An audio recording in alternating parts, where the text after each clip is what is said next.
తెలంగాణ రాష్ట్రంలో నిరుద్యోగులకు సంబంధించినటువంటి ఉద్యమం ఊపందుకున్నట్టుగానే కనబడతా ఉంది. టీజీపీఎస్సీకి సంబంధించినటువంటి ముట్టడి చాలా గందరగోళంగా జరిగింది. పోలీసులు విద్యార్థులపైన దురుసు ప్రవర్తనలకు సంబంధించినటువంటి వీడియోలు కూడా మనకు వచ్చినటువంటి సందర్భం. వారందరినీ కూడా వివిధ పోలీస్ స్టేషన్ల వద్దకు తరలించినటువంటి సందర్భాన్ని కూడా మనం చూస్తూ ఉన్నాం. కానీ ఈ యొక్క ఉద్యమం అంతా ఒక పార్టీ వైపు నుంచి వచ్చినటువంటి ప్రోద్బలంతో జరుగుతుందనేటువంటి మాట అధికార పార్టీ వాళ్ళు అయితే ఆరోపిస్తూ ఉన్నారు. అసలు ఉద్యమం ఎందుకు చేయాల్సి వచ్చింది అనేటువంటి విషయాన్ని తెలుసుకుందాం. నిన్న ఎవరైతే పోలీస్ స్టేషన్లోకి పోయినటువంటి వాళ్ళు ఉన్నారో వాళ్ళందరి వద్ద మనం ఉన్నాము.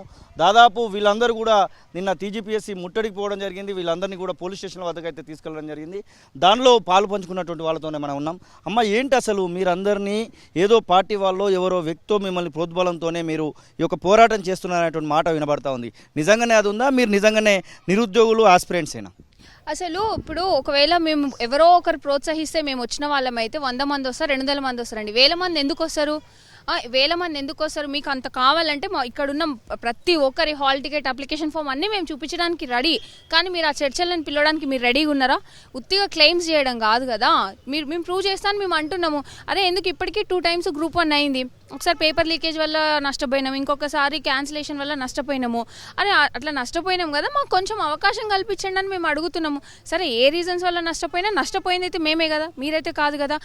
మేము నష్టపోవడం వల్లనే కదా మీరు ఈరోజు అధికారంలోకి వచ్చిర్రు. సో అందుకే మాకు కొంచెం ఛాన్స్ ఇవ్వండి, అందుకే 1:100 కన్సిడర్ చేయండి అంటే మొన్న కోర్టు కూడా చెప్పింది కన్సిడర్ చేయొచ్చు అని చెప్పినా కూడా మీరు ఆ కోర్టు ఆర్డర్ని కూడా విస్మరించిండ్రు అని అంటే ఎంతసేపు మీ ఈగోలకు పోయి పెడదామనేసి అనుకుంటున్నారు. కానీ మా పరిస్థితి ఆలోచించరా? మా గురించి పట్టించుకోరా? ఇంతమంది వచ్చి అడుగుతుంటే అరే ఎందుకు అడుగుతున్నారని కనీసం ఎందుకు ఆలోచన చేయదు గవర్నమెంట్? అట్లా ఎన్ని రోజులు గాలికి వదిలేస్తుంది? మీరంటే గాలికి తిరుగుతారు, మమ్మల్ని కూడా అట్లా గాలికి వదిలేస్తారా? గాలికి వదిలేసి మేము ఏం కావాలి? ఇప్పుడు మేము మీకోసం పనిచేసిన వాళ్ళమే కదా. 30 రోజులు పుస్తకాలు పక్కన పెట్టండి నా కోసం అని నువ్వు అడిగినోడివే కదా, రేవంత్ రెడ్డి అడిగిన వాళ్ళే కదా. మేము మీకోసం పక్కన పెట్టినాం, పని చేసినాం. ఇలా మాకు వచ్చింది ఏంది? నువ్వు మాకు చేసేది ఏంది? ఒక్కటి చూపిమనండి రేవంత్ రెడ్డి గారిని, మాకు చేసిన పనిని, మాకు ఇచ్చిన హామీలలో ఒక్కటి చూపిమనండి. ఇప్పుడు పోస్టులు పెంచుతాను హామీ ఇచ్చినారు, 1:100 చేస్తాను బట్టి విక్రమార్క గారే మాట్లాడినారు. ఇవన్నీ మీ సైడ్ నుంచి వచ్చినవే కదా. మేము ఏదైనా ఫోర్స్ చేసి ప్రెషర్ చేసి మిమ్మల్ని ఒప్పించినామా? మేము కాదు కదా. మీరు స్వచ్ఛందంగా మాకు ఇచ్చిన హామీలు. అదే మీరు ఇచ్చే రోజు మీకు అర్థం తెలీదా? మీకు ఆ రోజు మీకు లీగల్ ప్రాబ్లమ్స్ వస్తాయని తెలీదా? మీకు లీగల్ సెల్ ఉంది కదా, ముందు కనుక్కొనే ఇవ్వాల్సి ఉండే. అంటే ఇప్పుడు ఏదో ఎలక్షన్స్ కదా ఏదో ఇచ్చేస్తే తర్వాత ఇంకా లైట్ పట్టించుకోవద్దు అన్నట్టు అనుకుంటున్నారు. కానీ మీరంతా వదిలేసినా మేము వదలము, మేము ఖచ్చితంగా మాకు కావాలి. ఎందుకంటే ఇప్పుడు Group 2, 3లో పోస్టులు కొన్ని జోన్స్కి, కాళేశ్వరం లాంటి జోన్స్కి అసలు పోస్టులే లేవు. చాలా తక్కువ పోస్టులు ఉన్నాయి, 1 or 2 ఉన్నాయి.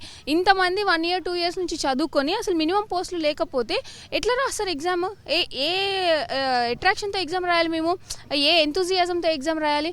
అరే అన్ని పోస్టులు ఉంటే మేము అరే పోస్టులు ఉన్నాయని చదువుకొని మా కష్టానికి సరే వస్తుందా రాదా సెకండరీ. మీరు అందరికీ జాబ్లు ఇవ్వలేరని మాకు తెలుసు. కానీ ఉన్న పోస్టులకు మేము కష్టపడితే మాకు ఆ తృప్తి ఉంటుంది కదా. ఇంత కష్టపడినాము, ఇన్ని పోస్టులు ఉండే, సరే రాలేదు, ఇట్స్ ఓకే అని మేము అనుకుంటాం కదా. ఆ ఛాన్స్ ఎందుకు ఇవ్వరు మీరు? మీ చేతిలో ఉన్న ఛాన్సే కదా. ఇప్పుడు లీగల్ ప్రాబ్లమ్స్ అంటున్నారు. కిరణ్ కుమార్ రెడ్డి గారు గవర్నమెంట్లో చేసినారు, అప్పుడు లేవు లీగల్ ప్రాబ్లమ్. కేసీఆర్ గారు గవర్నమెంట్లో చేసినారు, అప్పుడు లేవు లీగల్. ఇప్పుడు ఎందుకు వస్తున్నాయి? సరే ఆ గవర్నమెంట్స్ కంటే వాళ్ళు ఏదో జీవోల వల్ల అదేంది అనుకో. ఇప్పుడు మీ గవర్నమెంట్లోనే Group 1కి లేని లీగల్ ప్రాబ్లం Group 2కి ఎందుకు ఉన్న ఆఫీసర్స్ ఎందుకు ఈ క్వశ్చన్ రేస్ చేయలేదు సీఎం గారి దగ్గర? చెప్పిరా? మీరు చెప్పలేదా? ఎంతసేపు పట్టుకున్న కుందేలకి 3 కాళ్ళు అన్నట్టు మాట్లాడుతున్నారు తప్ప.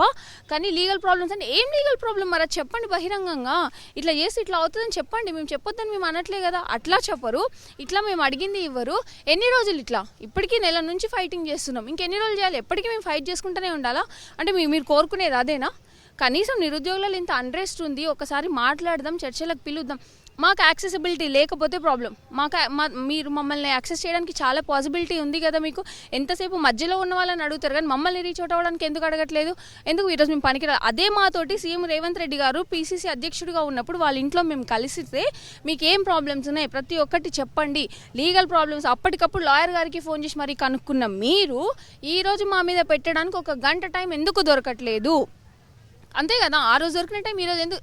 సరే మీరు being a chief minister busy ఉండొచ్చు, 1 hour టైం దొరకట్లేదా? ఢిల్లీ పోయే ఢిల్లీకి ఫ్లైట్లో వెళ్ళడానికి 2 hours పడుతుంది. ఆ 2 hoursలో డిస్కస్ చేసినా మా ప్రాబ్లం సాల్వ్ అవుతుంది కదా. అది కూడా లేదు. 17 times వెళ్ళారు ఢిల్లీకి, ఒక్కసారి 1 way అది కూడా లేదు. మీరు కావాలనే రాజకీయంగా మిమ్మల్ని కొంతమంది వాడుకుంటున్నారు అనేటువంటి మాట వస్తూ ఉంది. అట్లాంటి పరిస్థితులు ఏమైనా మీ మీద జరుగుతూ ఉన్నాయా? రాజకీయంగా ఒకరు వాడుకుని అంటే మీతోనే మాకు బుద్ధి వచ్చిందండి. మీరు రాజకీయంగా వాడుకొని పక్కన పడేసిరు. మీతోనే మాకు ఆ బుద్ధి వచ్చింది. మళ్ళీ ఇంకొక ట్రాప్లో పడేయడానికి మేము రెడీగా లేము. మేము చదువుకున్న మాకు తెలుసు ఎవరు మమ్మల్ని రెచ్చగొడుతున్నారు ఏంటి అనేది మాకు అన్నీ తెలుసు. ఎవరు మమ్మల్ని వాడుకోవాలని చూస్తున్నారు అనేది కూడా తెలుసు. ఇప్పుడు క్లియర్గా ప్రూవ్ అయింది. మీరు మమ్మల్ని వాడుకున్నారని ప్రూవ్ అయింది. అంత తెలిసినాక కూడా మళ్ళీ మేము ఇంకొక రాజకీయ పార్టీ ఉచ్చులో పడతామని ఎట్లా అనుకుంటున్నారు మీరు?